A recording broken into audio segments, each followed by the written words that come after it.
Hello, everyone, and welcome to the Untold Stories Project.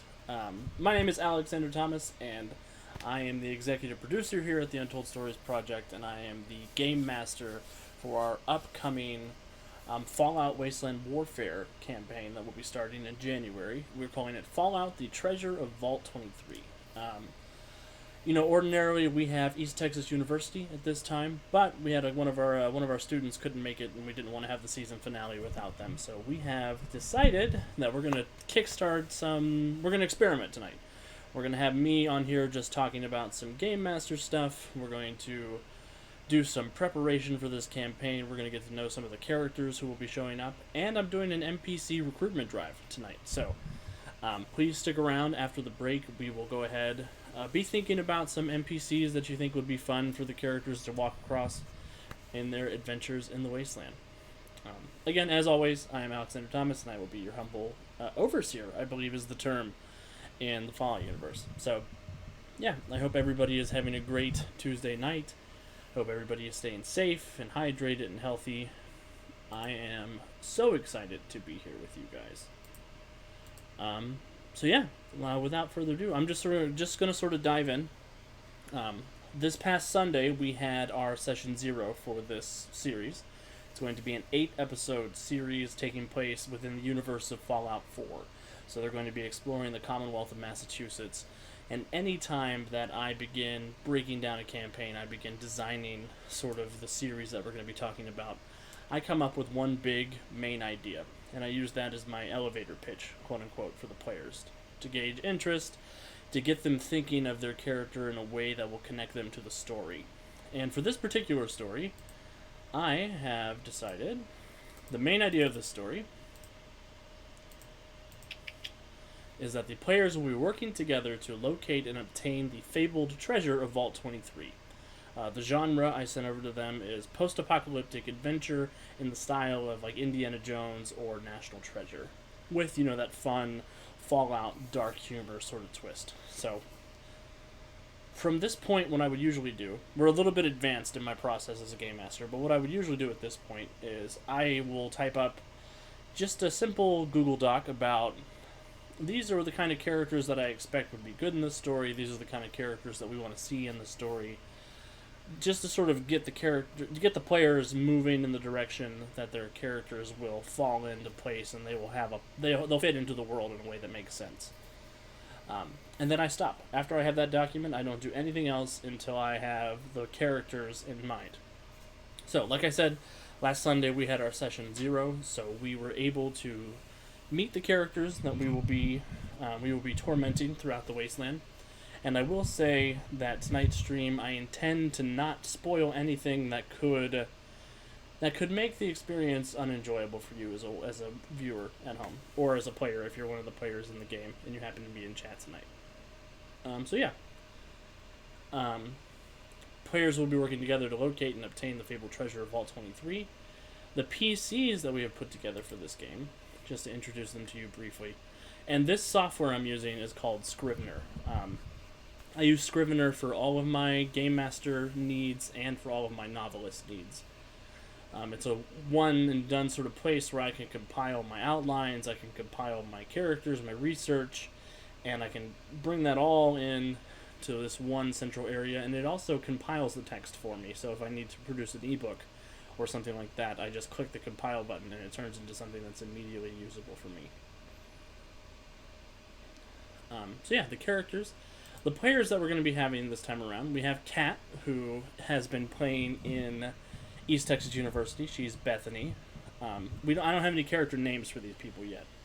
I think except for Will, and I don't remember what his character name is. I forgot to write it down before we got started streaming. But the characters that we have here, I open up a tab for each of the PCs, and then I just write down sort of what I know about the character from Session 0. And I take pretty detailed notes from Session 0 as well. So let me pull that up just real quick, and we will start just compiling, what I do. And please, out there in chat, if you guys have any questions about the process, or if I'm going too fast, let me know.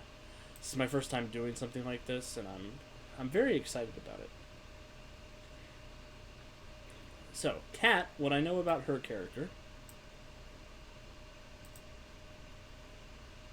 Oh no, I hope I didn't just break everything. Okay, no, I didn't break everything. We're good. What I know about Kat's character. Kat is a former Vault Dweller from Vault 81, which is a vault in the Commonwealth of Massachusetts that, as you probably know, all the vaults in the Fallout universe have this sort of horrible sociological experiment associated with them. Vault 81's experiment failed, and the residents never got afflicted by what happened in the background. So they got to live basically just unhurt, unmolested throughout the course of the last 200 years since the bombs dropped. But yeah, so Kat's character, her archetype is Forager. In the Fallout Wasteland Warfare game, everybody starts with an archetype, and you get to add gifts and perks and scars and stuff to sort of individualize your character. But she's a former Vault Dweller. She left when the vault opened.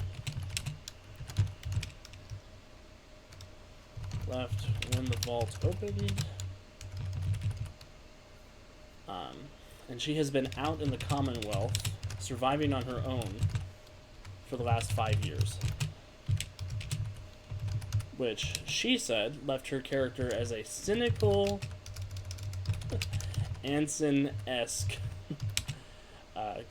character. Anson's the main character from my book. For anybody who's in the audience who might not know about that, he's a very Byronic hero, to borrow a term from classic literature.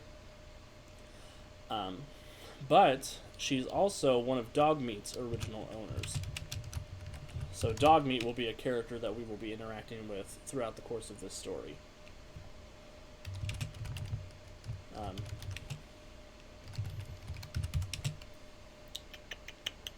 So yeah, she chose Forager. And then the next thing I asked them for, beyond this sort of brief synopsis about who they are, I ask the players for knives. So knives... Oh, that's a great question, Arix. Or Aricus. I forget how to pronounce your tag. I'm so sorry about that. But so when I'm prepping a one-shot with pre-generated characters, I do a lot of this legwork on my own. I don't take a lot of player consideration into it. I sort of sit down and I think about the scenario I have in my mind, which again usually starts off as a one-paragraph sort of like, I want to do Guardians of the Galaxy, but the Hangover movie. Oricus. Okay. Oricus. Perfect. Yeah, so I'll take just like a 2-sentence thing and I'll say, I want to do a Guardians of the Galaxy game, mash it up with the Hangover. And I think about, okay, which characters would people expect to see at that kind of game? If I'm doing a session without such iconic characters, like if I'm doing something like a Suicide Squad game or one of my Titan City games, I'll think, okay, this is the kind of story that I'm telling. These are the kind of challenges that I want to highlight. These are some of the set pieces I want to incorporate. Which characters would be cool in those situations, and which characters would struggle in those situations? And when I say struggle, I don't mean won't have anything to contribute. I mean will be adversely affected by it in a way that'll force them to adapt and have that conflict all around them, which is, I don't know, I like the idea of handing a problem to the players and not necessarily handing them a solution to it, because I know whatever the characters come up with is going to be way crazier than whatever I imagine when I sit down to do my prep work. Not because I'm not smart, but because players are a wily and dangerous group of individuals. 100%.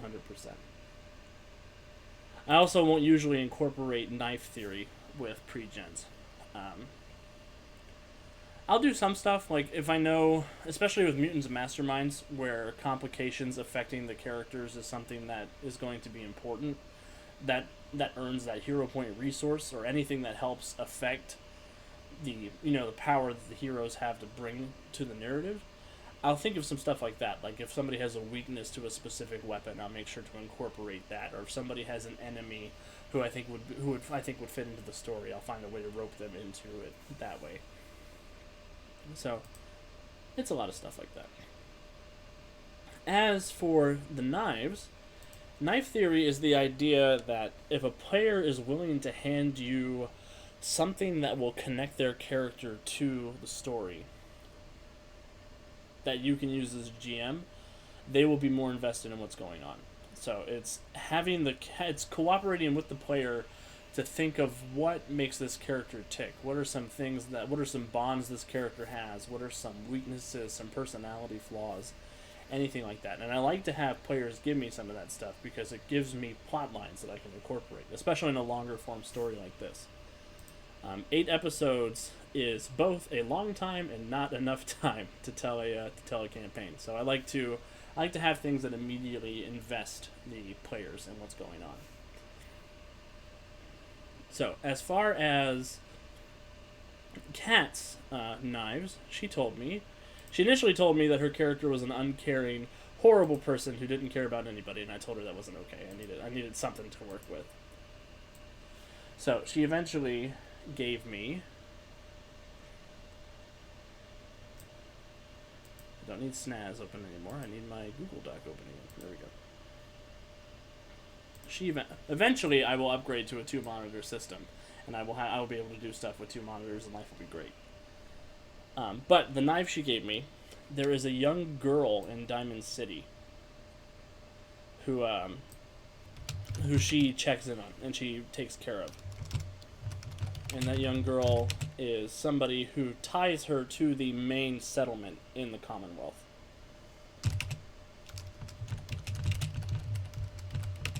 So that gives me options as a GM for scenes where she'll stop by Diamond City with some extra scrap to give to her to help her survive another harsh couple of days.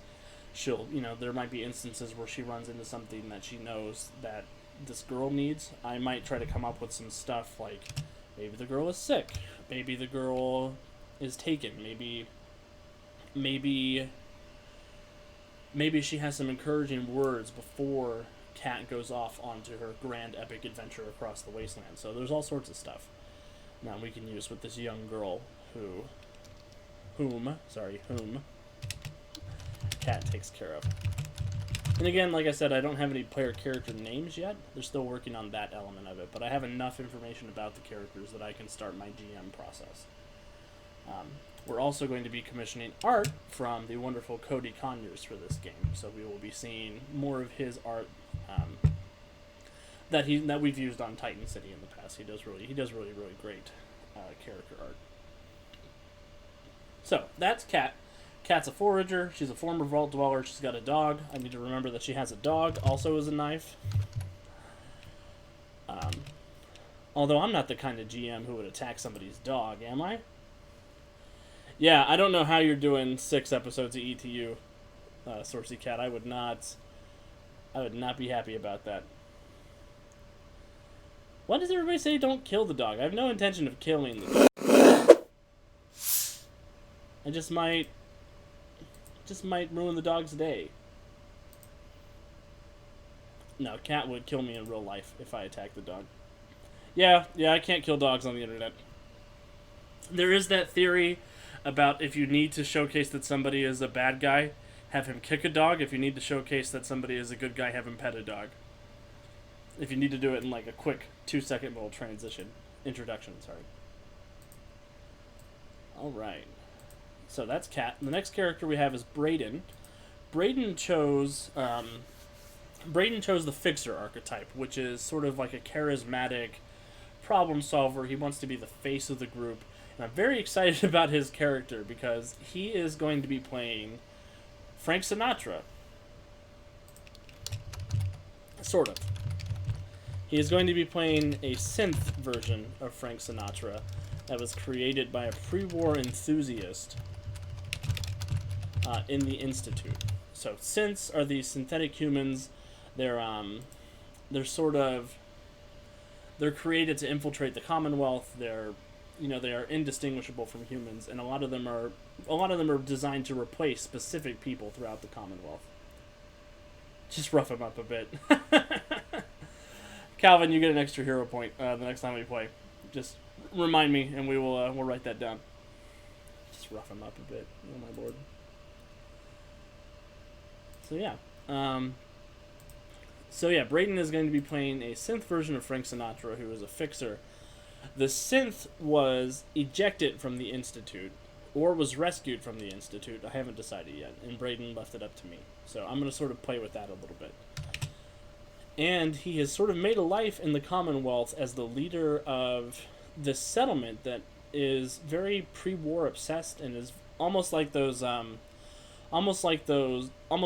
restaurants you go to where Marilyn Monroe is the waitress and Danny Kaye is the lion is the busboy. Those kinds of restaurants like that. So I'm excited to get this sort of element of this settlement that he is a part of. He's the leader of. We're debating about calling it the Rat Pack, but we're also debating about calling it the Pipe Lizards, which is a fun shout out for anybody who is into Fallout 3. I think he is going to be young Frank Sinatra. I hope he's going to be young. We didn't actually talk about it. That's a good question, Arikas. I should have asked him that. I'm going to ask him that. If he's in chat, please let me know, Brayden.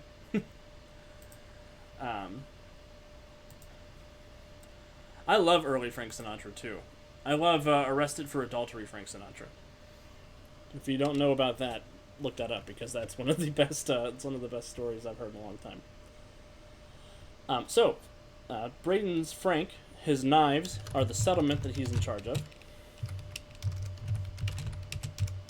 So that's something that I can use as a GM to sort of propel him and connect him into the narrative. He also, according to his Google Doc, there's a young man named Travis who is a part of that settlement, who thinks he's a synth but is not.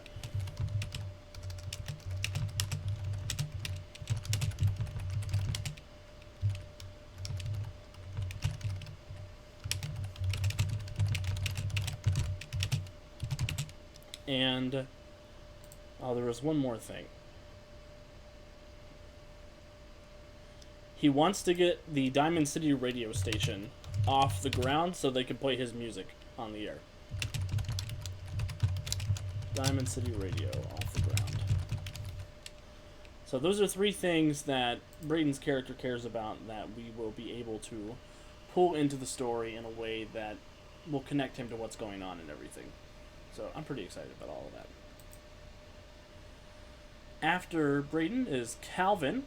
Calvin is one of our he's a new player who's been hanging out with us. He was actually XJ9 in the Cartoon Universe two-shot that we did last night and the week before. And I met him officially at UConn this year, virtually. But he's been sort of following what we've been doing since I was doing Heroes Incorporated a couple years ago. So I'm very excited to bring Calvin on for a longer form story. He is a truly, truly excellent player, and I think he's gonna bring a lot to the table here that we haven't seen before at USP. But Cal's character, he chose the researcher archetype, and the little synopsis about his character, he's a researcher who is obsessed with pre-war culture. So he described it as like a Little Mermaid-esque interest in things from before the bombs fell. Oh, obsessed is a hard word to spell. There we go. Pre-war obsessed researcher who collects artifacts a la the Little Mermaid. And I'm particularly excited for Cal's character to run into Brayden's character because I think he's gonna freak out when he sees Frank Sinatra running around. He does have thingamabobs aplenty. He's got who's its and what's its galore. Fun fact. And there's a couple other knives that he came up with that I think are going to be very interesting. He has a pre-war book series that he believes to be true. And that pre-war series is the Unstoppables, which is an in-universe superhero team within the Fallout universe. They had a lot of radio serials, they had movies, they had comic books, TV shows, all sorts of stuff, including the Silver Shroud, Grognak the Barbarian, Madam of Mystery, all sorts of fun stuff. So he's going to be kind of a superhero buff. He's going to be very much into that book series. He's going to be more obsessed with things than people. But one other knife that he brought to me, there is someone he's close with who is also a researcher, but is not quite as far off the deep end as Cal's character is.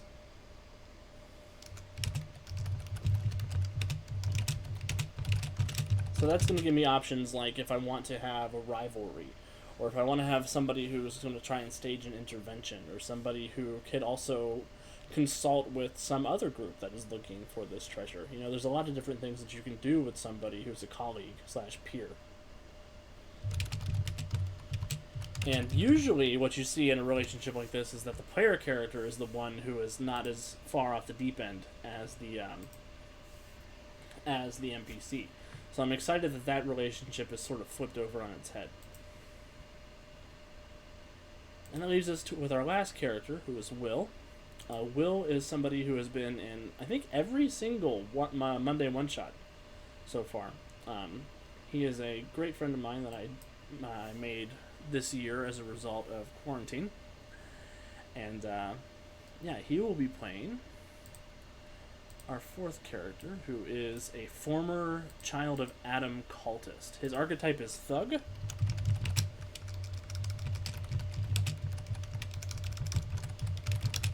So he was, he and his twin brother were brought into the cult, and they were trained to be sort of muscle. I think they were, we haven't talked about it yet, but I think we're probably going to sort of go in the direction that they were both being trained as inquisitors for the cult. The cult is a group of religious fanatics who are obsessed with atom bombs and with nuclear radiation and energy, and they believe that all the universe will end with this great division, and all will be returned to Adam. So, what he told me is that he and his brother were trained, and then they were asked to do something. His brother did it, and Will didn't. And Will went on the run, and he's been he defected almost 2 years ago from the cult, and he's sort of been looking around doing all sorts of fun stuff. And the knives he gave me, of course he gave me his brother, which that brother is going to be very, very useful to me. Actually, talking with Will led me to a couple of interesting ideas for the storyline that we're going to be telling, that I hadn't considered before. I don't think about the children of Adam very often, and I was glad that my brain was sort of able to mill over sort of these ideas and bring in this religious zealotry angle that I didn't have before. And you know, it translates well. If you see stuff like The Mummy, you see stuff that are these sort of pulp adventure serials, these treasure hunts. There is usually a religious group that's involved, trying to either protect whatever they're trying to find or trying to awaken whatever they're trying to find. You know, all sorts of fun stuff. Sort of like the Magi in The Mummy, but with more radiation. So yeah, the knives he gave me his brother. And Will gave me some character stuff that he's interested in. He wants to explore the idea that his character left a cult and left that structure behind. And he's searching for that next source of structure. Which, that's a wonderful personality thing to sort of deal with. At the heart of it, I think it's about acceptance. It's about finding a community who will, care about him, will accept him for what he is. He's also looking for a cure for extensive radiation damage/mutation.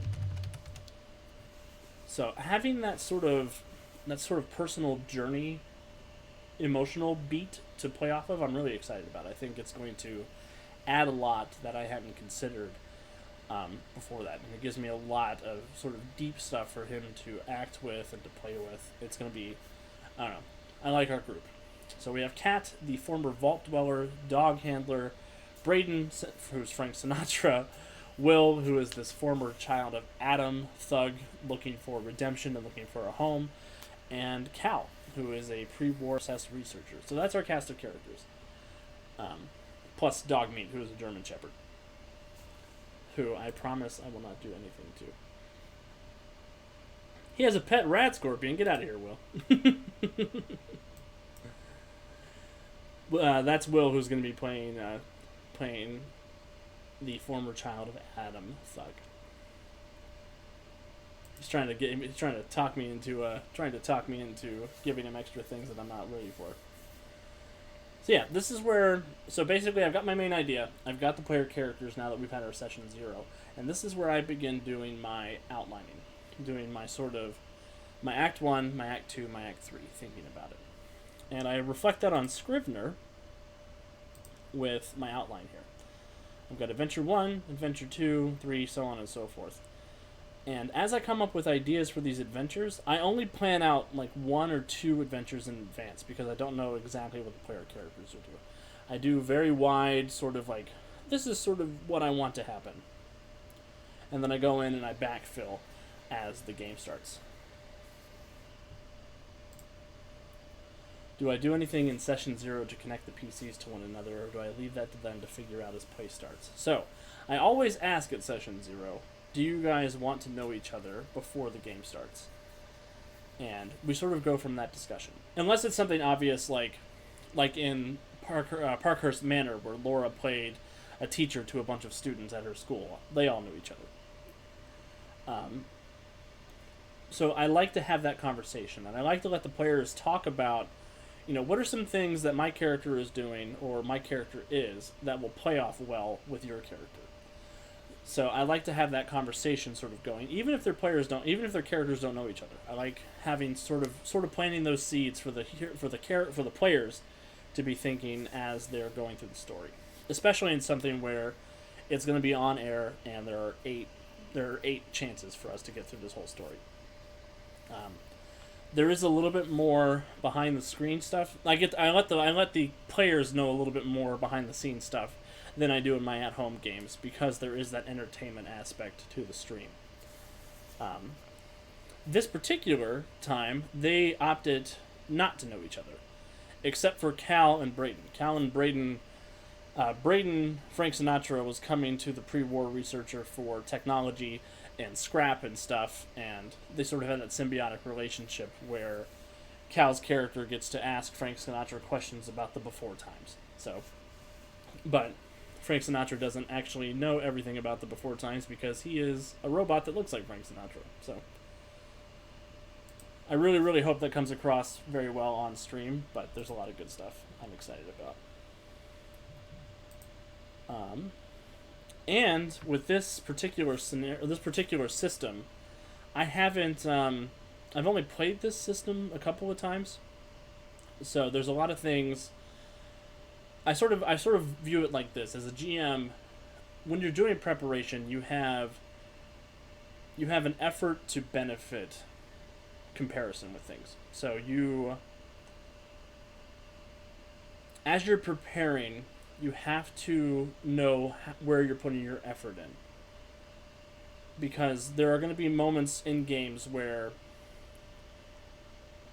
you prep the wrong stuff, and you want to make sure that what you're prepping is stuff that's actually going to help you in the story, based on what you're going to have to focus on. So in the instance of something like Mutants and Masterminds, I do most of my prep work in getting the encounters ready and getting the making some memorable mechanical choices and making some interesting conflicts and encounters and stuff, because I have that bedrock of the mechanics. I have a lot of experience with Mutants and Masterminds, and I have that bedrock of storytelling, especially in Titan City.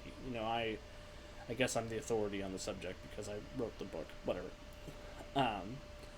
So I know my benefit to effort. I don't need to put as much effort into coming up with what's going to happen in the story or knowing the mechanics. When it comes to something like this, where I haven't played the system very often, I want to do as much of the heavy narrative work in advance. So when I sit down at the table, I don't have to spend as much energy wondering what's going to happen next, or wondering about the flavor text or the story, if I need to be focusing on mechanical stuff. We're still working on the mechanical stuff just a little bit with this, because Wasteland Warfare does use funny dice. It doesn't use, your standard polyhedral dice, and we are using a reference sheet that lets us sort of cheat a little bit and use regular D12s and D20s, but it's not going to be color coordinated the way that it is in the rulebook, and it's going to slow things down a little bit as we are rolling out these ordinary dice, trying to match them up with the reference sheet. So I want to do as much flavor text as I need to, so I'm not wasting brain cells on that aspect while I'm running the game, if that makes sense. I'm very excited to be playing Wasteland Warfare, mostly because of the setting. I was very frustrated when I found out that Modifius is putting out a 2D20 system Fallout role-playing game that'll come out second quarter 2021. And I have this game coming out in 2020, in the beginning of 2021. So, yeah, I agree with that. I have to be really, really impressed with the game before I'll sit down and I'll divvy out $18 for a special dice set. And if I was doing it for this system, I'd have to mail a set of those dice to all my players because they all would need it. So yeah, we're making it work. I'm playing Fantasy Fight Star Wars next Monday. We're doing a one shot of that for our Star Wars holiday special, and that has fancy dice too. So yeah, but at least that has Roll20 conversions. Fallout Wasteland Warfare doesn't have any Roll20 conversions on it yet. So I guess that's my life. But anyway, so we have our outline here. We've got Adventure 1, Adventure 2, blah, blah, blah, blah, blah, all that good stuff. And when I'll go from here, I usually bring some of these scenes to include to Session 0 to go over with the players.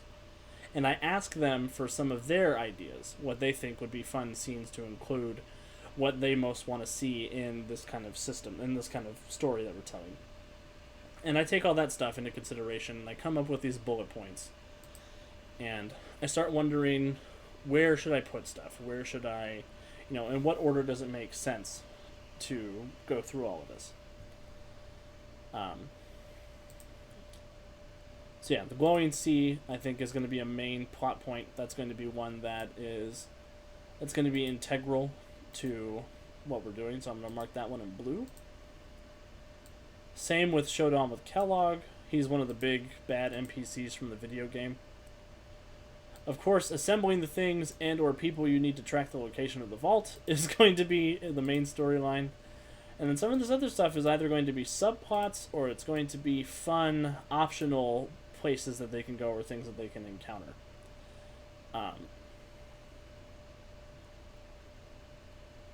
Or they're going to be like, Brayden wants to go to a Nuka-Cola factory. So I can find something in the main story that can take place within that kind of setting. And I can incorporate what Brayden wants into what we're doing. So that's sort of the fun stuff. What I want some help from chat with tonight, actually, as we're sort of building our first adventure. I think that's sort of what I want to focus on, is building out that first few scenes. Because I think it's the most important thing for a GM to have is very compelling opening scenes. And I mean that for a campaign, I mean that for an adventure. If you can hook your players in with a very strong opener, they will go with you the rest of the way. And you can, if you spend that time on that fun opening, and you spend time understanding the motivation and the personality of your bad guys, you'll be able to sort of BS and improv your way through the rest of the game. And the players will do most of the work for you if you let them.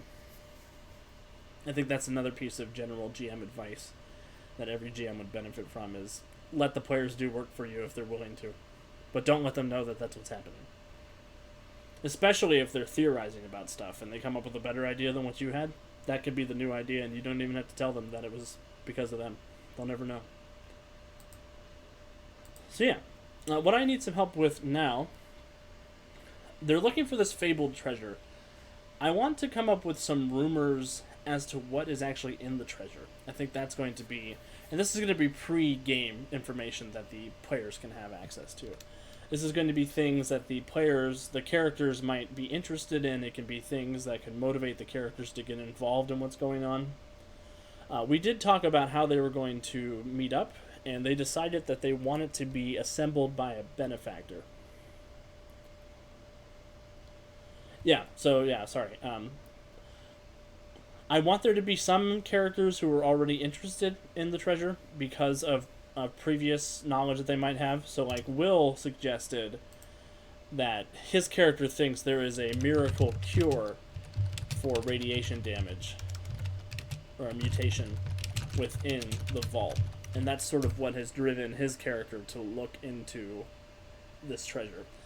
But they decided together that they wanted some kind of benefactor to bring them together and put them on a team looking for this treasure. So, that benefactor is going to be somebody else we talk about tonight. Because I kind of want to hit a whole bunch of fun stuff. Unpublished record of a Frank Sinatra song. I like that. I'm going to say unpublished Frank Sinatra record, just to sweeten it up a little bit more. Put an A-side and a B-side on it.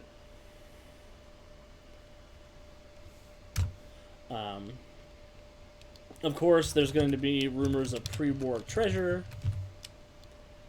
One of the things that I told the players at Session 0 the other night was that people believe this vault was intended to be a storage vault for the wealthy and the affluent of Boston. A storage vault for the possessions of the wealthy Bostonians, wealthy pre-war Bostonians. Magic is fun. The last Twinkies in existence. Pulling some Zombieland. I like that. Yeah, and I like some of them being true. I like some of them being outlandish. I like some of them being, it could be something like cache of pre-war military tech. Yeah.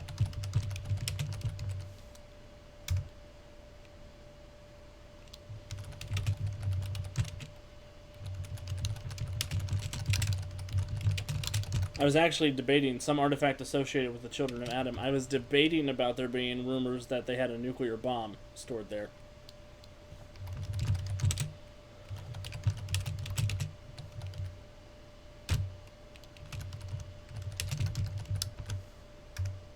The perfect dress for that little girl Cat checks on.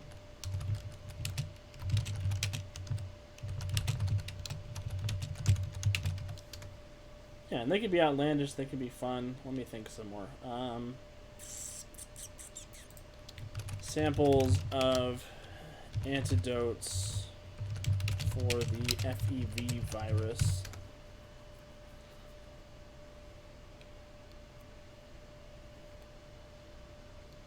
Daddy would have gotten us Uzis.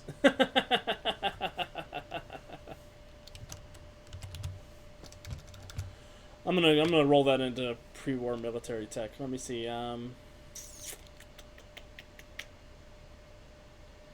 That's okay. No, that's cool. Anything that would be interesting to people from the 1950s is usually a pretty good starting point. Oricus.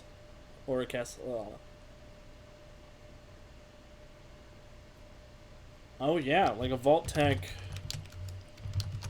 database with the real experiments.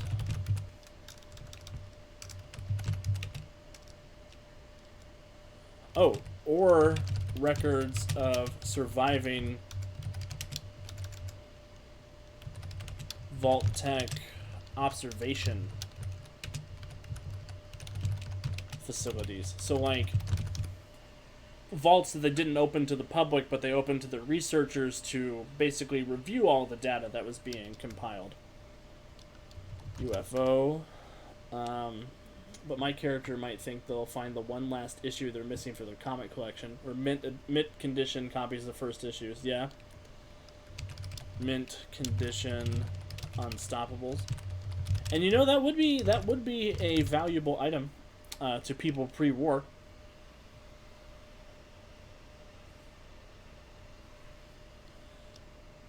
So yeah, what started World War III is a highly contentious topic in the Fallout universe.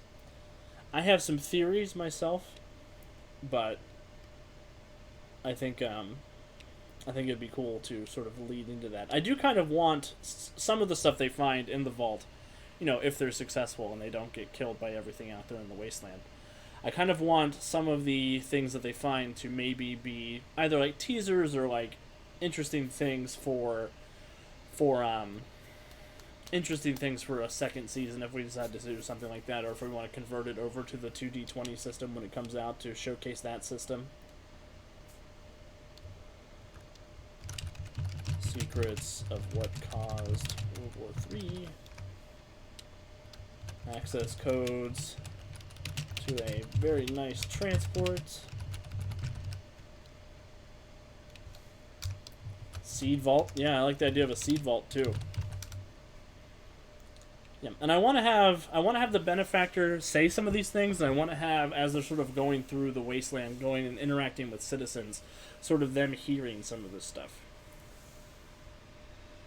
I won't say what is actually in Vault 23 because you'll have to watch the show and find out, but maybe some experimental Robco robots, Robco Securitrons. Yeah, just some fun stuff. I think that's probably enough to get started with, and we can continue. Keep putting them down in chat, and I'll review them when we're all done. So yeah, these are all rumors that I want the heroes to have an idea of. Look, okay, recipes for mixing Jello and Spam because the 50s were weird. Yeah, I read something that was like, the 1950s was the time that dietary variety kicked off, and nobody had any idea what to do with all this extra, like, all these extra choices. And it made people go a little nuts with their recipes.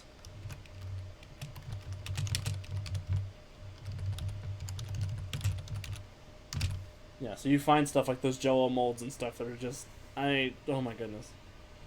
I'm so glad that I live in the era of everything being deep fried, not everything being Jell-O'd. Although I'm transitioning to the era where everything is keto. That's sort of what we're big on in my house right now. We actually made keto snickerdoodles the other day, and they were very good. They were not crunchy like snickerdoodles, but they tasted like snickerdoodles, and that was the important thing. Yeah, so we'll come back to this. What I want to work on next, so this is sort of that baseline stuff, these rumors that I can sort of circulate, both with their benefactor and with NPCs that they run into, or just crazy outlandish things for the opposing treasure hunters to say that they're looking for. It's a lot of stuff that it adds to the mystery of what is in this vault and why everybody's looking for it.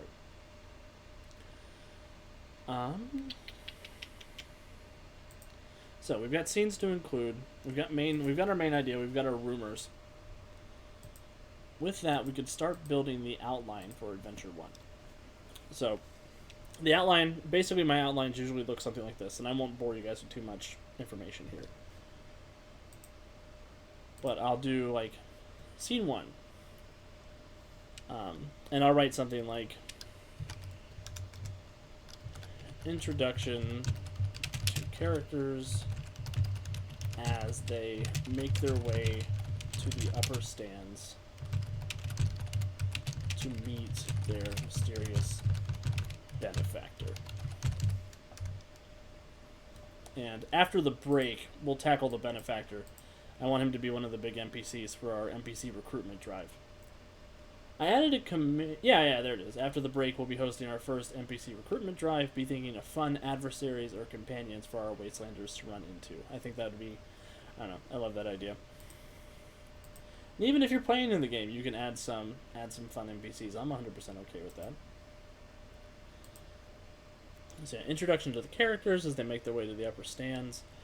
And then I'll usually include stuff like what order I want the characters to introduce themselves in.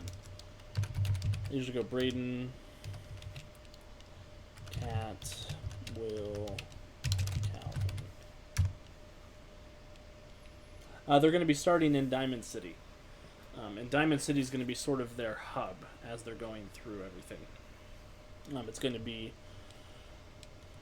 I guess that's something I need to think about too, because I want them to at least start for the first couple of sessions in the immediate area around Diamond City. I was sort of imagining, as we're going through this first session outline here, Scene 2, Benefactor sells them on treasure hunt. Gives them rulers, shares their knowledge on the situation, officially gives them the call to adventure. And they might promptly ignore the call to adventure and might decide to set out on their own and try to find the vault. That's 100% up to them. It's a sandbox. I think the most important thing when it comes to designing any kind of adventure, if you're doing just a one-shot or if you're doing a campaign, I think that illusion of choice is very important. So they are met with this first scene, they can react to that in any way that they want. And it's your job as the DM to sort of make sure whatever they do next, they still run into some version of what was going to happen. Even if you have to move it somewhere, if you have to change the players, the characters involved, whatever you need to do, no prep is wasted as long as you're willing to sort of duct tape it to whatever it needs to be duct taped to. Shares their knowledge of the situation, gives them the call to adventure. Heroes are told that information about the vault is stored in the regional Vault-Tec HQ in downtown Boston. Close-ish to Diamond City.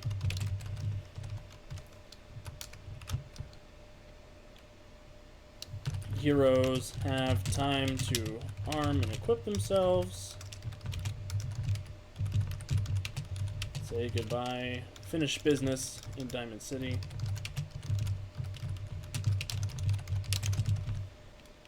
And head off on their adventure. And then part 4 of that is the Vault-Tec HQ. And I'll design like a mini dungeon for that. If what I put together for Vault-Tec HQ doesn't feel like it's going to take up the amount of time that we need it to take up, I'll throw in another encounter before or after it. But it's very important to me when you're doing a first session in a series that it's very emblematic of what's going to come. So you want that adventure to not be a baseline adventure. I don't want to say like be a boring or bland adventure, but be the standard for the adventure. So like these are the kind of situations that we are going to find ourselves in this story. We're going to do treasure hunting. We're going to do dungeon delving. We're going to do set the tone, like Source the Cat said. Although players who completely thumb their nose at the plot the GM pops in front of them or just because they want to be in control are annoying. Yeah. I think there is a very good reason that they call GMing herding cats. I don't know if anybody is a fan of Joe Cat. I think it's Joe Crap. He put out a Dungeons and Dragons, a crap guide to Dungeons and Dragons for dungeon mastering, and that was a very great video. I highly recommend it if you are into any of his crap guides to D&D. The Dungeon Master one was something that's very system agnostic because I think Dungeon Masters deal with a lot of the same stuff from system to system to system. Yeah, I love his videos too. Yeah, but it is very important to set the tone, like Source of Cat said. It's very important to say, this is going to be sort of the basis of what we're going to be doing. There will be sessions that are vastly different from this, but the majority of what we're going to be doing is we're going to be looking for clues, we're going to be overcoming dangers, and we're going to be propelling the plot towards finding this vault. There will be situations that they'll come into where they'll have to modify that, where they'll have to step away from that just a little bit to deal with either some personal character stuff, or they'll have to deal with a complication that arises from the treasure hunt that may not be related to that. So yeah, the Vault-Tec HQ is going to be sort of the set piece of this adventure. That's going to be the meat and potatoes of what we're doing. I would like to avoid an encounter on the way between Diamond City and the Vault-Tec HQ because it is a 3-hour stream. I'm used to 4-hour time slots, but we do 3 hours on the stream because, that's a lot to ask somebody to sit through, even when it's fun. And yeah, so yeah, that's pretty much going to be the basis of the first adventure. And I'll add in the surprises, and I'll add in the flavor text and everything. What I'll usually do is I take my outline here. I am looking to drop in Easter eggs from other Fallout games. Night of Foltis. Yeah, so yeah, what I'll do, I'll take my first adventure here, because my outline here is nice. It is in the form of index cards, which is how I do my novel outlines. Except, I do them on these index cards when I'm doing my novel outline, so I can put them up against the wall and I can move the cards around. But the cool thing is, if things don't go necessarily the way I imagine them to, I can just slide these cards around wherever they fit in the story.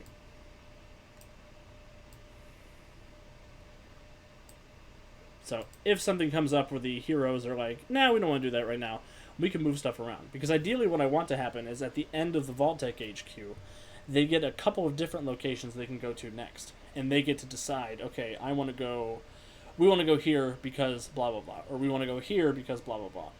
And I have the ability to sort of move these cards around as they're interacting with them.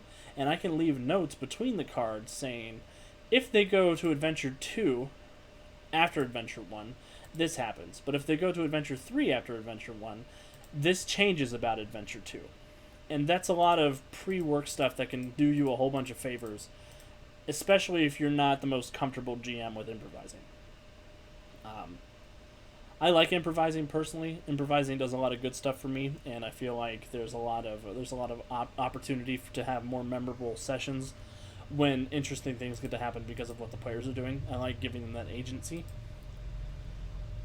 So basically, Adventure 1 and Adventure 8 are the only set points in stone. Adventure 8's probably going to be opening the vault, going through the vault. Adventure 1 is what we just talked about. So anything in here is mutable. It's movable. They can go... I'll probably set it up so, like, after Adventure 1, they have the chance to go to Adventure 2, 3, or 4. And after whichever one of those adventures they do, they can go back to Adventure 2 or 4, or they can go on to Adventure 5 or 6.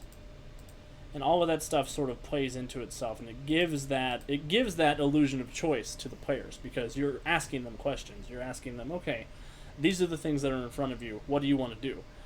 And it also puts those walls up. I think players love the idea of being railroaded as long as they can't see the rails. I have often said that. I think the term railroading is loaded. It's charged in a negative way, but I think it's also very standard for what you're doing whenever you're GMing a game. So yeah, I've got the outline to Adventure 1. I've got the characters we're going to be interacting with along with their knives. After I start setting in these adventure outlines too, I will go back in and I'll start thinking, where can I include a knife? Where can I include something that will key this one specific character into this scene? And I'll do that for knives. I'll also do that for the character's abilities. So if there are things that if there are things that will appeal to one of my players, or if there are things that their characters will in particularly be very good at, it's an opportunity for them to shine, I'll include something like that, and I'll leave a note beside myself, like, this is a cat moment, this is a cow moment. And I trust the players that I vet for these games to know when a moment is for another character. You do run into some players who don't necessarily know that this is a group story and everybody should have a moment to shine. And at that point, you sort of have to be like a gentle hand, sort of like a gentle hand or a fist, whatever that particular player needs. Orikes says, railroads can be lovely if the scenery is nice and the onboard entertainment is engaging. Yeah, exactly. I think people love the idea of a big open sandbox. I think they love the idea of it, but I think anybody who has had an experience in a big open sandbox has actually had a very well-concealed railroaded experience. Yeah, they just don't like being bumped by the rails if they see them. Alright, so we have all that fun stuff. What we need next... I'll also go in and I'll start including some of these like scenes to include throughout my outline here. And when I'm done with my outline, I go up here and I go into the draft and I add in my flavor text, I add in my monster notes, I add in anything that might be something I need to reference while I'm running the game. This is where I put a lot of my after adventure notes, where I put a lot of my between session, like what went well, what could have gone better, sort of that self-reflecting that I think every GM should do after their sessions.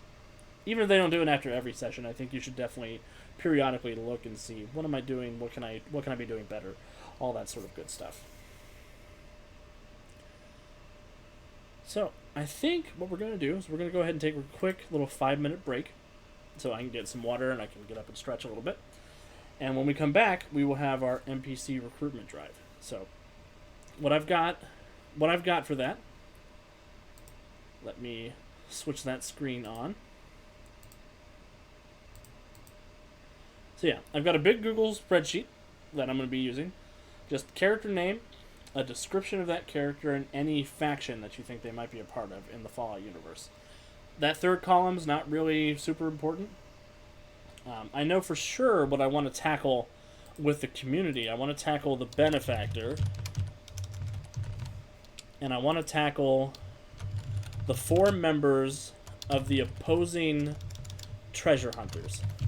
So we came up with a couple of ideas for this particular group at session 0, but I want to further flesh that out with you guys, because I think there's a great opportunity for us to do something we haven't done on the channel before, and that's have basically an opposing section of player characters. I mean, I know they're not being played by players, but it is something that can be something that can be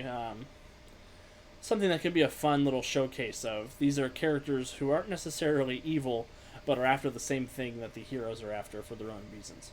So, be thinking about that kind of stuff. We will be back in just a couple of minutes. Thank you everybody for tuning in so far. I hope you're having a great time. If you are enjoying what we're doing tonight, please feel free to drop a follow. I will see everybody in just a couple of minutes.